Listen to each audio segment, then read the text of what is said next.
Ouais, c'est une équipe qui marche évidemment très très bien. C'est la plus forte aujourd'hui depuis la reprise. Voilà, il y a eu beaucoup d'évolutions dans leur effectif. Je crois que par rapport à la feuille de match du match aller, on doit être à 8 ou 9 nouveaux joueurs. Donc, euh, donc c'est une équipe évidemment qui a beaucoup de qualité offensive, là, avec notamment Bardelli, hein, j'ai vu qu'il était présélectionné pour les JO. Donc voilà, c'est Enzo Bardelli. Ouais. Donc c'est une équipe qui a beaucoup de qualité, qui a retrouvé ressources avec des nouveaux joueurs et qui enchaîne les victoires. Donc c'est un match forcément qui va être compliqué. Bah, elle a déjà beaucoup de joueurs, hein, la possibilité d'avoir des rotations dans son effectif, des joueurs qui sont peut-être qui débutent pas le match mais qui peuvent aussi être intéressants. On voit comme Grieb qui était le meilleur joueur l'année dernière du national dans le secteur offensif, qui joue beaucoup moins par exemple. C'est dire la richesse et la qualité de cet effectif dans le secteur au moins offensif. Après, voilà, elle a montré aussi beaucoup de qualité parce qu'elle a marqué des buts en fin de match. Voilà, avec pas mal de renversements de situation. Donc aujourd'hui, 5 victoires de nul, voilà, c'est quand même quelque chose de très fort quand même. C'est assez rare.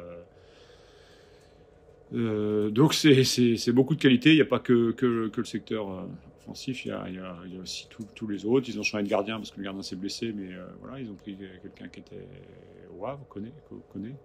Bah ouais, c'est le football. Aujourd'hui, on peut changer beaucoup de choses au mois de janvier. C'est ce qu'ils ont fait. Ils ont des ressources et de capacités financières aussi qui sont forcément plus importantes par rapport à ça aussi, parce on peut pas tout faire quand on n'a pas les moyens. Donc oui, c'est une équipe qui aujourd'hui, de toute façon, elle a battu Saint-Etienne, elle a battu Troyes, elle a battu voilà, Ajaccio, elle a battu. C'est des équipes qui sont quand même dans le haut du classement, mis à part Troyes peut-être, mais c'est quand même des performances qui font elle est redoutée aujourd'hui parce qu'en plus, il y a une dynamique qui s'installe. Donc, nous, on va y aller encore une fois avec notre objectif de rectifier ce qu'on a mal fait la semaine dernière, d'être plus consistant et puis de faire notre match. On sait qu'on ça va être difficile. On va essayer de faire mieux que tous les adversaires qui ont joué contre eux, mais ça va être difficile.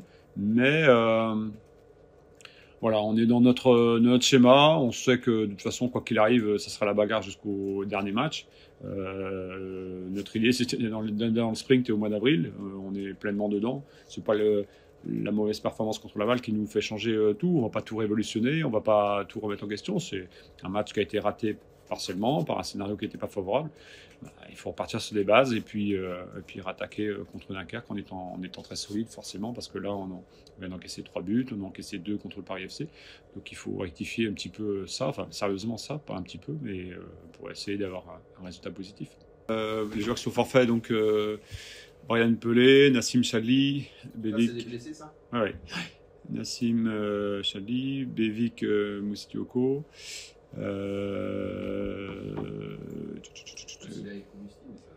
Ouais, les deux qui sont blessés depuis longtemps. Max Etouin qui s'est blessé aussi hier, qui sera forfait. Il a enfin, on attend les examens aujourd'hui, mais c'est une blessure musculaire au niveau de l'adducteur. Oui, mais enfin bon, il reste encore beaucoup. Si on est à 3-4 journées de la fin, une importance peut-être plus forte. Là, il reste encore 12 matchs, 13 matchs. Il y a 3 matchs, il y a une pause, il y a un enchaînement de 9. Encore une fois, si on marche bien ou inversement, si Dunkerque marche bien, il restera quand même énormément de points derrière à partager. Bon, nous, on se concentre sur nous, sur les défauts qu'on a montrés malheureusement contre Laval, où on a laissé beaucoup d'opportunités à l'adversaire qu'il va falloir corriger. C'est pas du tout le même match, le même profil de jeu qu'on attend, mais on a fait quand même beaucoup d'erreurs, donc on voulait pas retomber dans des mauvaises choses trop flagrantes, et là on a laissé quand même beaucoup d'opportunités, beaucoup trop à un adversaire de qualité, et je pense que c'est le même si on laisse des opportunités comme ça aussi à des joueurs comme Dunkerque, ça va être aussi déterminant forcément pour le score.